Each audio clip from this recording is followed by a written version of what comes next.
बारे में, ध्यान की परिभाषा, ध्यान का लक्षण, ध्यान के भेद, ध्यान का स्वरूप आदि उनके बारे में जाना था कि चित्त की एकाग्रता को ध्यान कहते हैं। चित्त को एकाग्र करना ध्यान है और उसके जो है 4 भेद मुख्य बताए थे। उन 4 भेद के भी 16 भेद हैं और उनमें 8 जो है शुभ और 8 अशुभ। आर्त ध्यान, रौद्र ध्यान, इनके बारे में हमने जाना था। ये दुर्गति के कारण हैं, ये हमें जो है संसार में भटकाते हैं, इसलिए हमें इनसे बचना चाहिए, इनका त्याग करना चाहिए। हमने धर्म ध्यान के बारे में भी जाना था और धर्म ध्यान के 4 भेद होते हैं, वो उनके बारे में आज्ञा, अपाय, विपाक, संस्थान, उनके बारे में भी जाना था। और उसके बाद संस्थान विषय धर्म ध्यान के 4 भेद होते हैं, उनके बारे में भी हमने जो जाना था। पिंडस्थ, पदस्थ, रूपस्थ और रूपातीत। पिंडस्थ ध्यान में भी अनेक प्रकार की धारणाएं होती हैं, उन धारणाओं के बारे में भी सविस्तार जाना था। यह धर्म ध्यान हमारे लिए परंपरा से मोक्ष की ओर ले जाने वाला है, मोक्ष प्रदान करने वाला है और ये धर्म ध्यान शुभ धर्म ध्यान है। इस धर्म ध्यान को वर्तमान में पंचम काल में ये धर्म ध्यान ही हम कर सकते हैं। चौथा शुक्ल ध्यान होता है, जो हमारे लिए संसारातीत, कर्मारातीत, संसार से अतीत करने वाला है, कर्मों से अतीत करने वाला है, कर्मों का क्षय करने वाला है। ऐसा वह शुक्ल ध्यान है जिसे हम शुद्ध ध्यान भी कहते हैं। शुद्ध ध्यान को शुक्ल ध्यान कहते हैं और उसके भी आचार्य भगवंतों ने 4 भेद कहे हैं। एक पृथकत्व वितर्क, दूसरा एकत्व वितर्क, तीसरा सूक्ष्म क्रिया प्रतिपाती और चौथा व्यूपरत क्रिया निर्वृत्तिनी। ये 4 प्रकार का जो है शुक्ल ध्यान है और यह शुक्ल ध्यान हमें साक्षात मोक्ष का कारण है। ये जो है चतुर्थ काल में होता है। पृथकत्व वितर्क ध्यान से, जब पृथकत्व वितर्क ध्यान करते हैं तो उससे मोहिनी कर्म का जो है या तो उपशम होता है या फिर क्षय होता है। और यह 8वें गुणस्थान से जो है प्रारंभ होता है। 8वें गुणस्थान में 2 श्रेणी बनती हैं। जहाँ हम कर्मों का उपशम करते हैं तो वहाँ उपशम श्रेणी बनती हैं और जहाँ क्षय रूप भाव होते हैं वहाँ छपक श्रेणी होती हैं। तो 8वें गुणस्थान में दोनों अवस्थाएं, इसलिए दोनों को वह शुक्ल ध्यान हो सकता है। और वह पहला ध्यान जो है शुक्ल ध्यान 8वां, 9वें, 10वें आदि गुणस्थान तक चलता है और 10वें के अंत में यदि उपशम श्रेणी वाला है तो वह मोहिनी कर्म का उपशम करके वह 11वें गुणस्थान पर पहुंच जाता है। और यदि छपक श्रेणी वाला है तो वह 10वें से सीधे छलांग लगाता है और 12वें गुणस्थान पर पहुंच जाता है। तो जो ध्यान उपशम और क्षय करने में कारण हो वह पृथकत्व वितर्क ध्यान है। आचार्य उमा स्वामी मुनिराज आदि ने तत्वार सूत्र के 9वें अध्याय में विशेष जो है वर्णन वहाँ पर किया है, वहाँ से हमको जो है विशेष जान लेना चाहिए।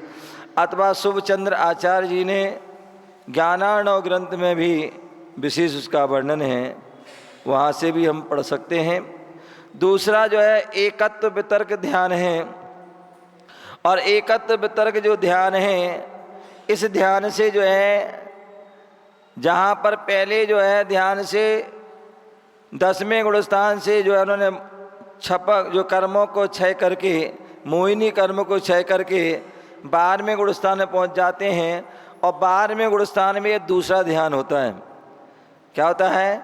12वें गुणस्थान में यह दूसरा ध्यान होता है और यह इतना उत्कृष्ट ध्यान करते हैं कि यहाँ पर 3 घातीय कर्मों का क्षय हो जाता है। ज्ञानावरणी, दर्शनावरणी और अंतराय, इन कर्मों का जो है 12वें गुणस्थान के लास्ट में क्षय हो जाता है। और जैसी इन कर्मों का क्षय होता है तो वह उस ध्यान के प्रभाव से वह 13वें गुणस्थान संयोग केवली अवस्था में पहुंच जाते हैं और वहाँ पर 4 घातीय कर्मों को नष्ट करके वह अनंत चतुष्टय को प्राप्त कर लेते हैं।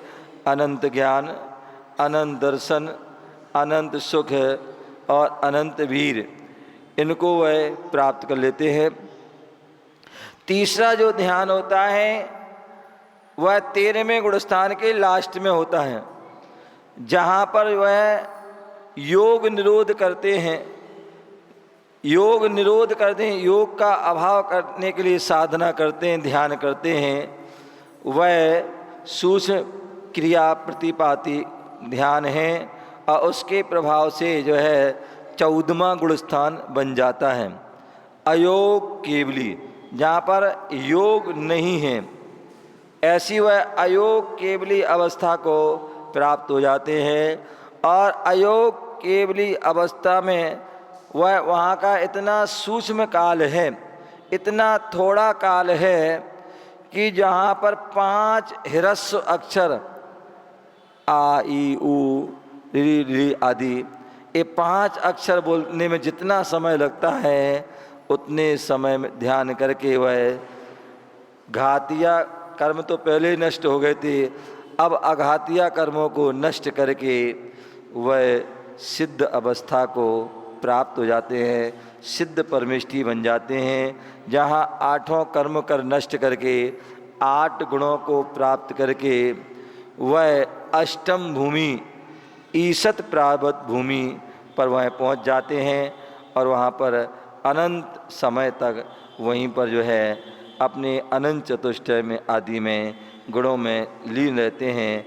इस प्रकार से वह ध्यान का जो है प्रकरण हमने जाना, उसको समझा, तो हमें जो आदि के 2 ध्यान हैं वह हे हैं और अंत के 2 हैं वह उपादेय हैं।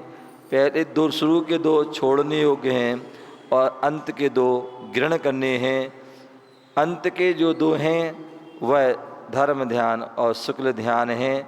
धर्म ध्यान परंपरा से मोक्ष का कारण है और शुक्ल ध्यान साक्षात मोक्ष का कारण है और आर्तरोध ध्यान जो है संसार कारण है। तो संसार के कारणों से बचें और मोक्ष के मार्ग, मोक्ष के जो है कारण में लग कर के मोक्ष को प्राप्त करें। ओम नमः सिद्धेभ्य। एक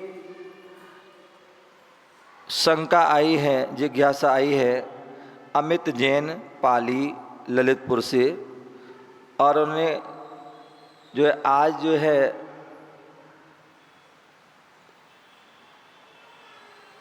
आज की जो सभी जगह ये जो है प्रचलन में हैं उसके ऊपर उन्होंने अपनी जो है जिज्ञासा रखी है। उन्होंने पूछा है मुनिश्री, महिलाओं को जो है साड़ी पहनकर मंदिर आना चाहिए या सलवार सूट?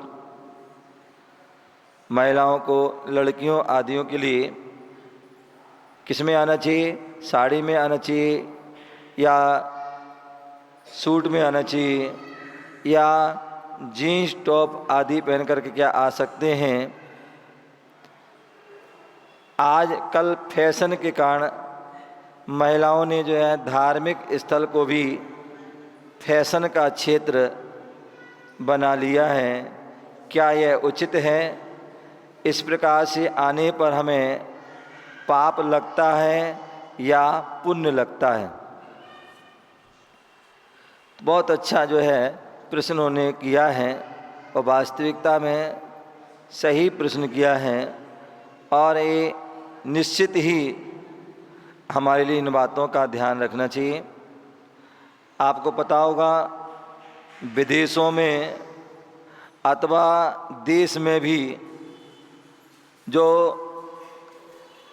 कहते हैं मस्जिद है, गुरुद्वारा आदि हैं, वहाँ पर ड्रेस फिक्स है। वहाँ पर आप जो है किसी प्रकार की जो है ऐसी वन ड्रेसों में जो है प्रवेश नहीं कर सकते हैं। हमारे यहाँ शास्त्रों में, ग्रंथों आदि में उल्लेख मिलता है कि जो हमारे ड्रेस है उस ड्रेस में कहा जाता है कि जो महिलाओं की जो ड्रेस है, चाहे वो महिलाएं हों चाहे वो लड़कियों हों, उनकी जो ड्रेस है वह साड़ी ही ड्रेस है वास्तविकता में। और पुरुषों की जो ड्रेस है वह जो है क्या, वह धोती दुपट्टा अथवा जो है कुर्ता पजामा आदि जो है वही जो है उसकी जो है ड्रेस है। और उसी ड्रेस में हमारे लिए आना चाहिए। यही हमारी सभ्यता है, यही हमारी संस्कृति है। आपको पता होगा बच्चे लोग बैठे हैं, बच्चे लोग स्कूल जाते हैं। चानू, स्कूल जाते हो? खड़े हो जाओ। स्कूल में क्या पहन के जाते हो? हाँ, क्या है? यूनिफॉर्म। यदि यूनिफॉर्म पहन के नहीं जाओ तो क्या होगा? हाँ, पनिशमेंट मिलती है, दंड मिलता है, समझ गए ना। तो उसी प्रकार से जो है यदि हम मंदिर में यदि सही ड्रेस पहन के नहीं आते हैं तो निश्चित ही आप जो है पनिशमेंट के जो है अधिकारी हैं। आपको दंड मिलना चाहिए, आप पर जुर्माना होना चाहिए। क्या? जुर्माना होना चाहिए। आपके जो लिए मंदिर में जो है, जैसे बच्चा कोई स्कूल में ड्रेस पहन के ना जाए तो उसके लिए एंट्री नहीं मिलती है, उसी प्रकार यदि हम मंदिर में ड्रेस में ना आए तो हमें एंट्री नहीं मिलना चाहिए। वास्तविकता तो ये है, तो इस बात का हमें ध्यान रखना चाहिए। दूसरी बात, कोई भी वकील हैं, जज हैं, डॉक्टर हैं, पुलिस हैं, कोई भी हैं, यदि वो ड्रेस में जाते हैं, क्या आप देखिए, यदि आप सूट में जा रहे हैं तो आपके अलग भाव होंगे, आप जीन्स टॉप में जाओगे उसके अलग भाव होंगे, आप जो है और भी क्या मैक्सी फैक्सी क्या जितनी भी जो ड्रेस हैं लोवर वोपर उनमें जाते हो तो उसका अलग ही आपके लिए वो भाव होंगे। और एक साड़ी में जाते हैं, और साड़ी में भी यदि आप केसरिया आदि साड़ी में जाते हैं या वाइट आदि साड़ी में जाते हैं तो उससे अलग ही आपकी जो है विशुद्धि होती है।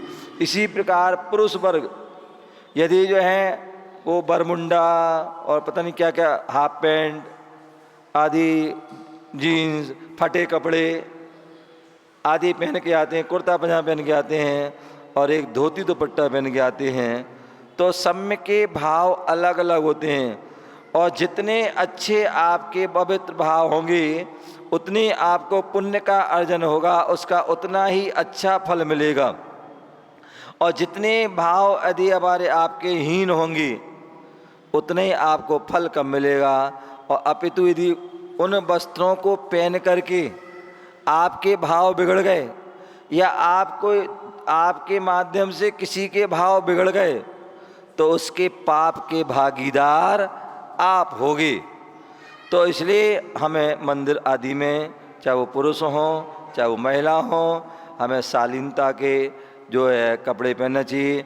जो ड्रेस है उस ड्रेस में ही हमें आना चाहिए, तो उससे ही हमें पुण्य का अर्जन होगा और उससे ही जो हमारे पवित्र भाव होंगे, ऐसा हमें जानना चाहिए।